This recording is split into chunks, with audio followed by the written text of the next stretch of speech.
sunu xol moom ñuy gunge ci bépp waxtu mbégte ak bànneex te ànd bi day wéy ba faw.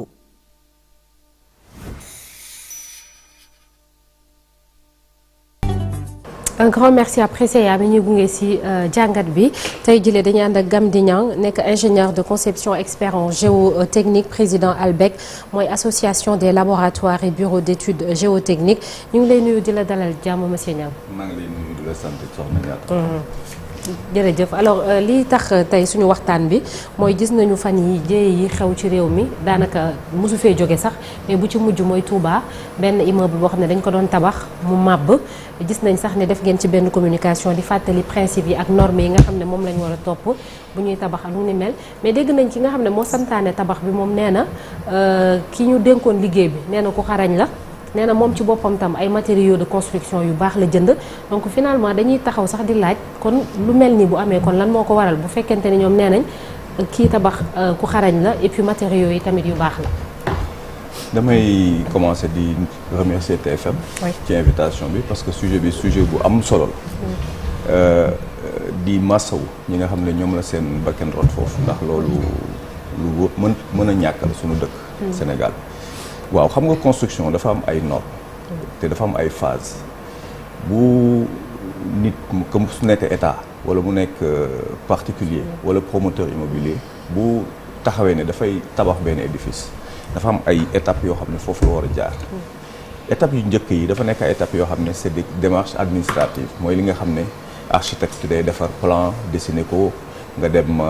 jël bureau d'étude mu defar plan béton armé bi nga dem wuti autorisation de construire déjà foofu dinaa ci dellu si ndax mooy étape bi nga xam ne moo gën a am importance mooy permis de construire xam nga bu ñu la jébalee permis de construire rek mooy jox nañ la sañ-sañu nga tabax mooy ça veut dire lépp li nga waroon def étape yi nga waroon jaar yëpp jaar nga fa donc permis de construire bu génnee rek yemul foofu ndax dafa am lu ñu concevoir ci plan yi mooy ci kayit yi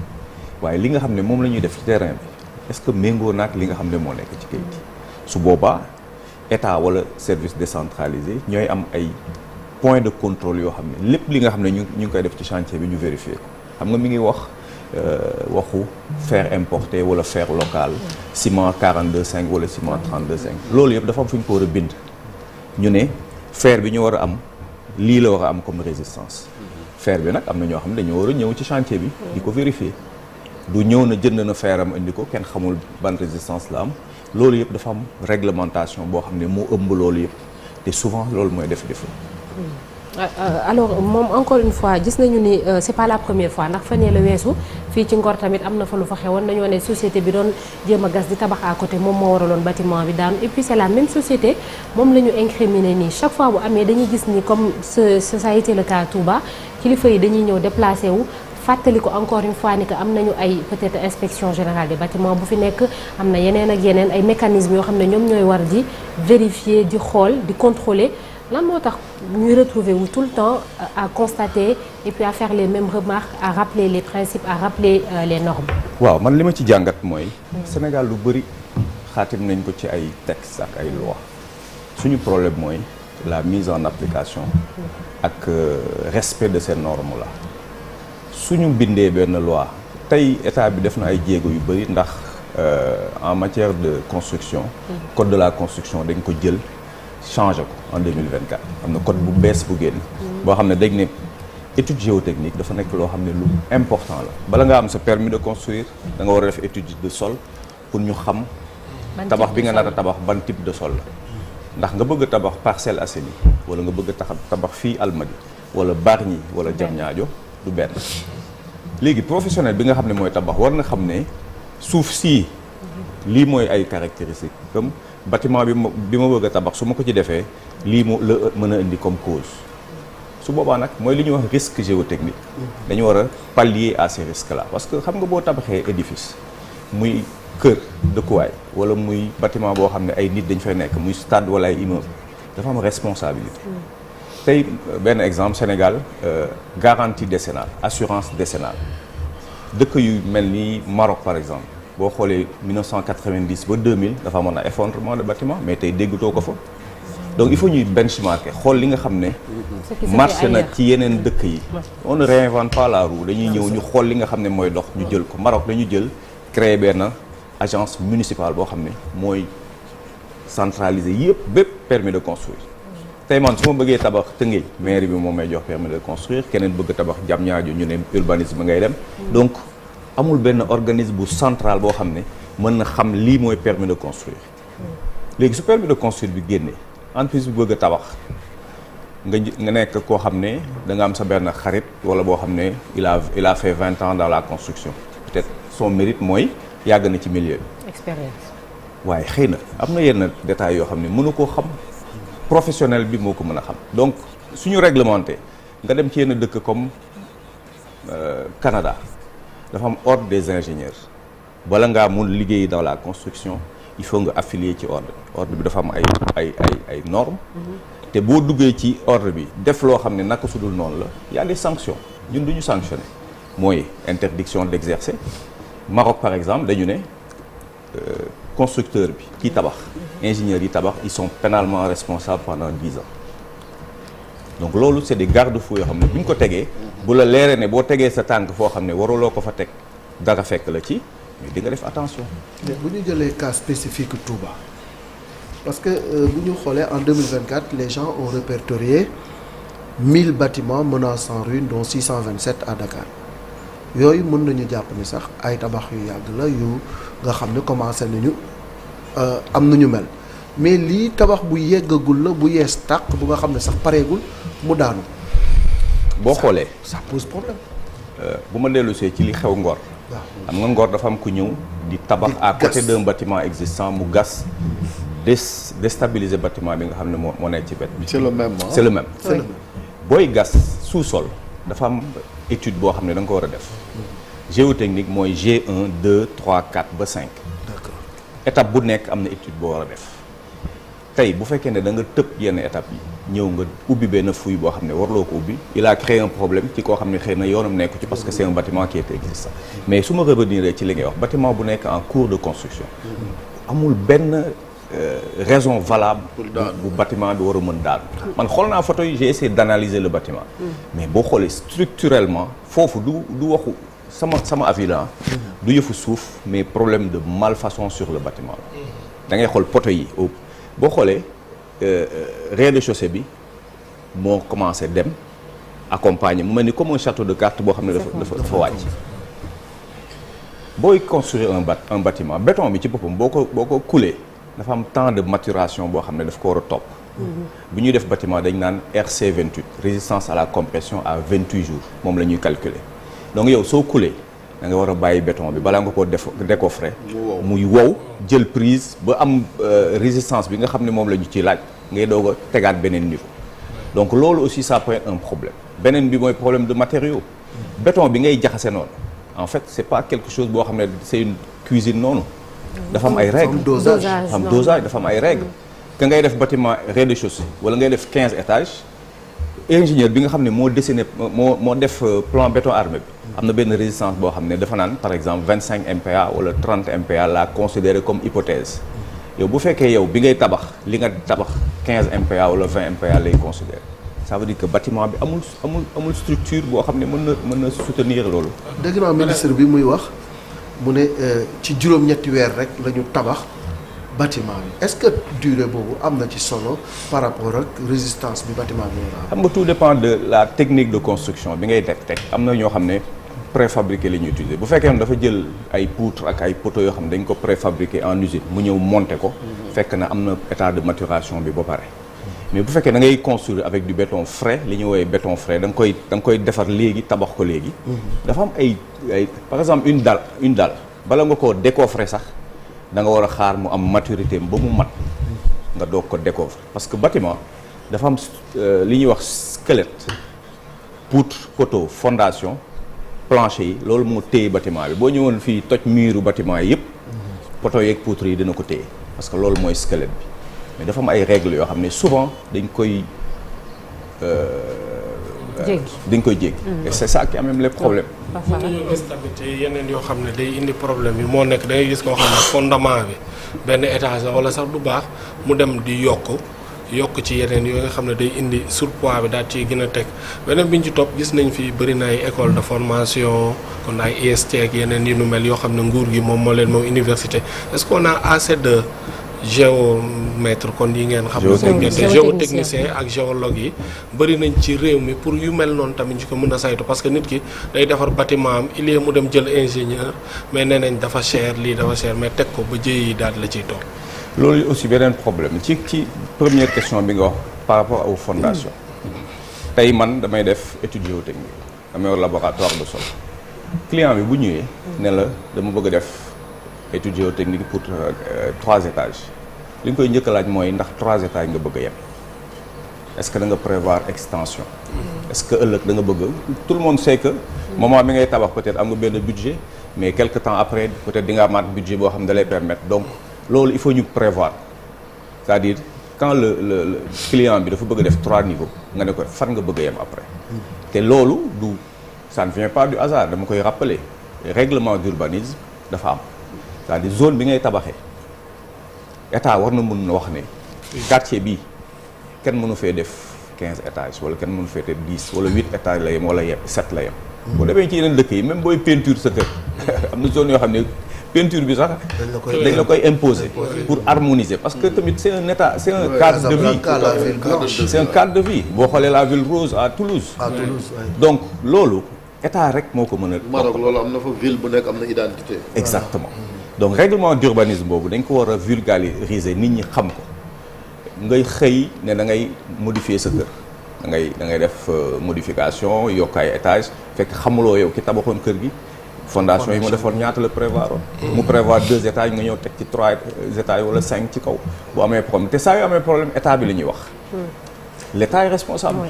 léegi yéen ci seen liggéey ñan ñoo leen di gën a solliciter peut-être est-ce que état bi wala ay particuliers wala ay étrangers parce que d'habitude dañuy xool ay sociétés yi jóge biti réew ñëw fii xañ na yenn saay ñoom ñooy gën a regardant ci côté norme de sécurité ak yooyu ñan ñoo leen di gën a solliciter. waaw la plupart de nos clients souvent. su dul état ak collectivité décentralisée territoriale les agences d'exécution que ce soit AGETIP wala yeneen agence yi AGEROUTE souvent c'est des promoteurs privés c'est des privés mais am na statistique bu génn fan yi boo xam ne nee na 80% des constructions Sénégal autoconstruction la xam nga loolu ça pose problème autoconstruction mooy ku ci nekk yow yaa nga yor sa budget yaay tabaxal sa bopp donc dans un environnement boo xam ne loi bi encadré wul trop profession bi ku nekk yaay demal sa bopp donc foofu ça veut dire que y aura plus de problèmes ça veut dire que 20% la ñuy construire ñu jaar ci circuit bu conventionnel architecte bureau d'études bureau de contrôle garantie décennale boo demee yenn dëkk yi comme Allemagne 50 mètres carrés bu ko weesoo da ngay def étude géotechnique tout de suite te da ngay am garantie parce que garantie aussi mooy permettre bu problème amee mais moo am assurance boo xam ne day jël en charge les frais lii xew nii kii nga xam ne bâtiment bi dafa daal kenn xamul comment il va s'en sortir. C'est ça. donc suñu encadrer loolu yëpp nga xam ne sooy def projet cher bi yëpp c'est relatif xam nga kii nga xam ne deful étude géotechnique wala am na foo xam ne jaaru ko fa li mu perte nii moo ëpp bu doon ne jaar na fi mu war a jaar fay ñi mu war a fay. étude géotechnique bi dépassé wul 1% du coût du projet da ngay gis ko am projet 2 milliards nga defal ko un devis pour une étude géotechnique de 5 millions mu ne la dafa cher xam nga loolu aussi il faut ñu xool ko donc suñ ko réglementé ñu xam ne lii loo xam ne da nga ko war a def la amul jaar fii wala jaar fale su boobaa les gens vont obligatoire. Donc les particuliers ne viennent pas chez vous. les particuliers viennent mais c'est des Wala particuliers qui sont waaw ñi nga xam ne vraiment xam nañ man de yenn particuliers yi peut-être boo leen expliquer parce que du ñu xam Duñu xam, ouais. boo leen expliquer ñun on a une mission de pédagogie par exemple dafa am lu ñuy wax laboratoire national de référence bi nga xam ne moom lañ créé en ce moment moo war a ànd ak laboratoire géotechnique yi di leen jox certification c'est-à-dire tey dañuy ñëw xool est-ce que man am naa les moyens humains déjà pour mën a liggéey ci profession bi est-ce que am naa matériel bi nga xam ne war na mën liggéey ñu vérifier loolu yëpp jox ma agrément ne ma agréé nañ la pour 3 ans su 3 ans yi jotee chaque an ñu ñëw vérifier est-ce que maa ngi nekk en conformité ak liñ ma joxoon maintenant ñun dañu jël on est 17 laboratoires certifiés agréés dañu def suñu organisation mooy ALBEC bi nga doon wax sànq on s'est réunis ñu ne il faut que ñun aussi ñu jàppale état ci mission boobu nan la ñuy jàppalee état ñun suñu biir dinañ def ay sessions de formation di def ay formation continue pour que nit ñi di mën a xam parce que construction day avancer il faut toujours ngay nekk au diapason nouvelle technologie yi fan la tollook yooyu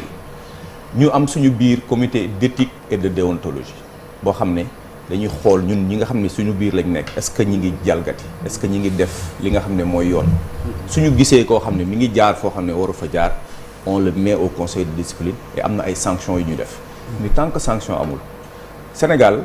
loolu mooy suñu problème on s'émeut ci benn événement bu ñëw pendant quelques jours après on repasse à nos mauvaises habitudes il faut que ñu am ay sanctions yoo xam ne c'est des sanctions fortes parce que loolu rek tu sais les autres pays dañu discipline bi ñuy wax foofu yëpp c'est parce que boo discipliné wul soit dañuy laal sa poche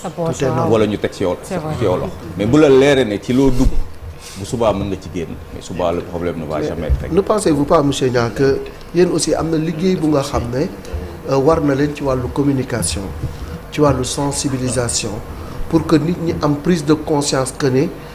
tabax de manière individuelle nii rek man maa bëgg a tabax nii laa ko bëggee jox ko benn maçon rek mu ñëw defaral ma ko loolu dëppoowul ak yoon am na liggéey bu ngeen war a def pour sénégalais yi xam fan lañ leen di fekk naka la ñuy jëflantee ak yéen ak i tamit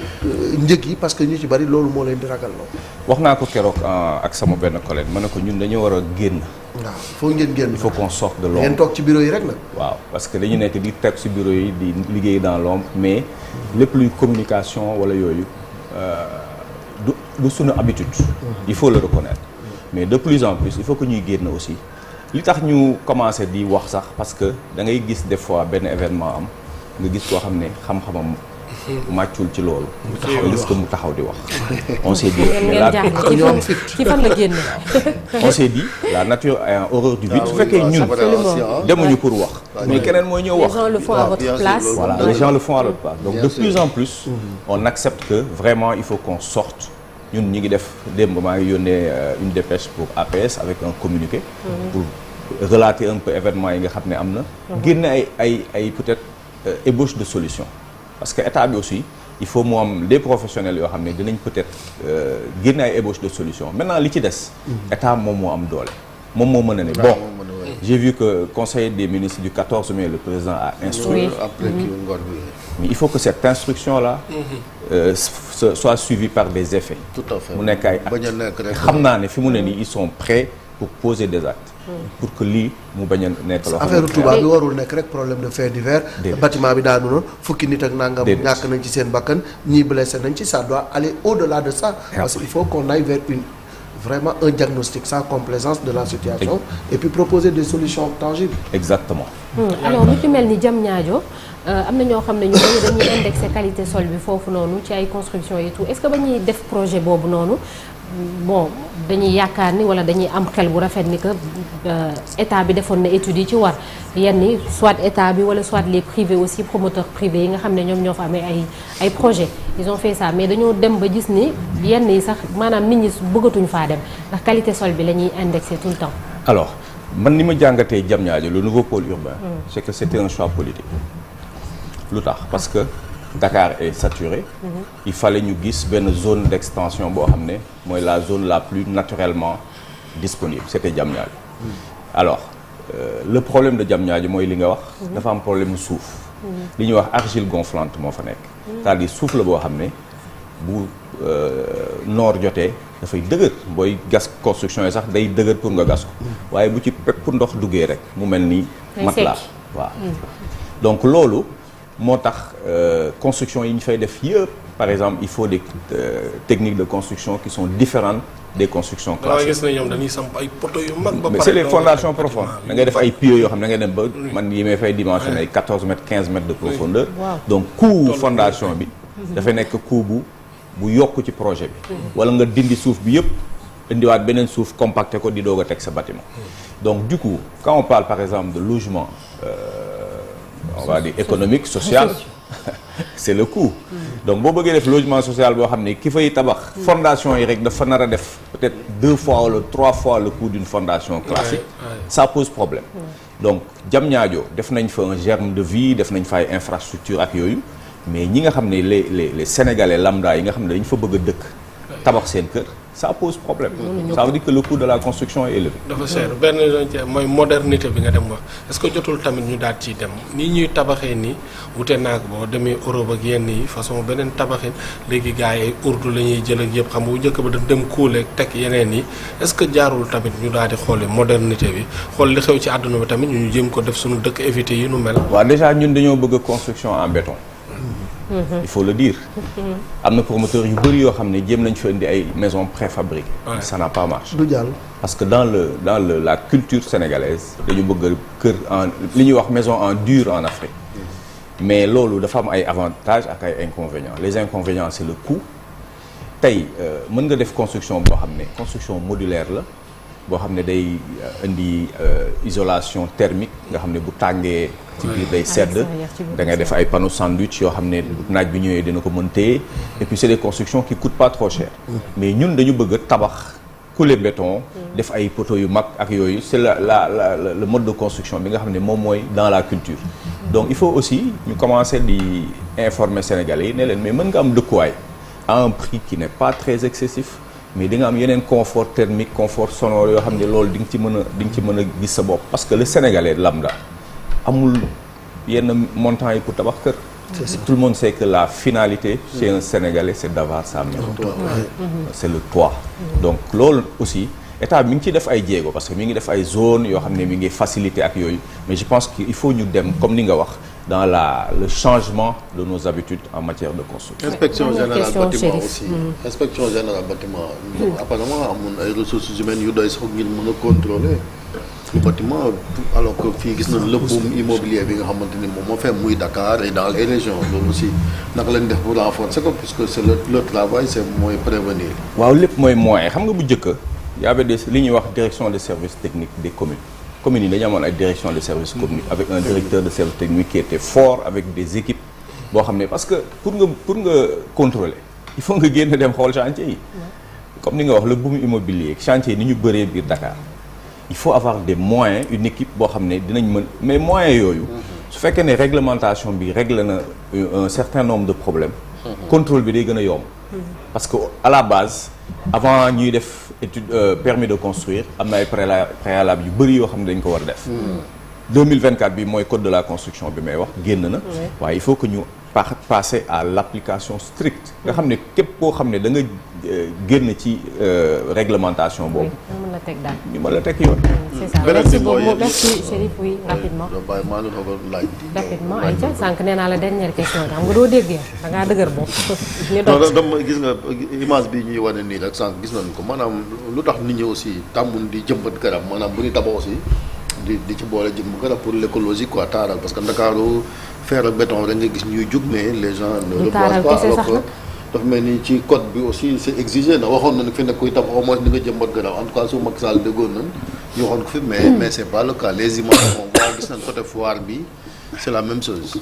je dis même que c'est plus grave c'est-à-dire du ñu jëmbat garab mais dañuy def déforestation c'est-à-dire da ngay gis koo xam ne day tabax bu ñëwee fekk ay garab wala ay lu vert mu dindi ko plan d'urbanisme par exemple bu ñu def un lotissement espace vert dafa am ay normes dafa war a am ay espace vert il faut planter des arbres parce que lii tey là ça cette image là surtout qu'on est dans un pays désertique donc boo jëmbatul au contraire ñu dañuy jël garab yi di ko kii donc loolu yëpp c'est des dispositions yoo xam ne au niveau du règlement d'urbanisme yoo xam ne dañ ko war a réglementer. fan nga yaa ngi bokk ci amicale ingénieur diplômé yi UST yi ndax ñoom formé nañ ñu bëree bëri jamono ji Sénégal am nañu ay géotechniciens yu bëri ci wàllu BTP ak yeneen yu mel. waaw tey bu ñu xaymaa géotechniciens yi nga xam ne ils sont formés au Sénégal bëri nañ du ISC ex-ISC mooy école nationale supérieure des mines et de la géologie man fa laa génnee 12e promotion 97 daanaka am nañ ay géotechniciens yu ñu juuti boo déggee ku mel ni Maysa Fall professeur Maysa Fall nga xam ne ñëpp xam nañ ko man moo ma encadré sama formation waaye tey am nañ ay géotechniciens yu bëri yoo xam ne formé nañ ko ndax école bi muy 2023 par exemple oo xam ne dañuy jël 1000 candidats ñooy def concours bi ñu jël ci 20 donc ça veut dire que déjà à la sélection c'est une sélection qui est rigoureuse nga dugg fa def fa 5 ans génn comme géotechnicien def stage ci yenn entreprise yi pour mën a xam nan ngay defee liggéey bi. donc il y a d'autres écoles école polytechnique de Thiès, il y a l'Institut supérieur polytechnique de Saint-Louis bi bu UGB. am na yeneen écoles yu bëri yoo xam ne ñi ngi former ay géotechnicien mais li may wax mooy géotechnicien tu sors de l'école tu as un diplôme. mais après il faut acquérir de l'expérience. Ingénieur sur le papier tu es diplômé. tu as un diplôme d'ingénieur mais waaw dama am suma ay anciens yoo xam ne dañu ma doon wax un ingénieur on le devient au fil du temps. parce que plus ngay am expérience plus ngay jaar ci yenn projets yi. di am yenn échecs yi ça arrive. mais da ngay jàng di gën a avancer. donc ñun loolu la ñuy jéem a vulgariser on a des partenariats avec les écoles de formation xale yi nga xam ne dañu nekk en deuxième année troisième année dañ leen di jël en stage di leen wan liggéey bi nan la war a demee. pour que vraiment bu ñu génnee ñu mën a def liggéey bi comme il se doit. merci beaucoup merci Gamdy Niang ingénieur de conception expert en géotechnique président ALBEC mooy association des laboratoires et bureaux d'études géotechniques merci dinañ tàggatoo léegi ci kanam suñu gan malheureusement Chérif jotuñu ko. muy Abdoulaye Sow il avait promis de venir. Oui, mais il n'est pas là et on n'arrive pas à le joindre. Oui, ça malheureusement on s'en excuse auprès des téléspectateurs et des internautes ñu jàll léegi ci record ak l'observateur li ñu xëyee teg ñu xool ko voilà c'est bon mi ngi nii effondrement de l'immeuble de Touba.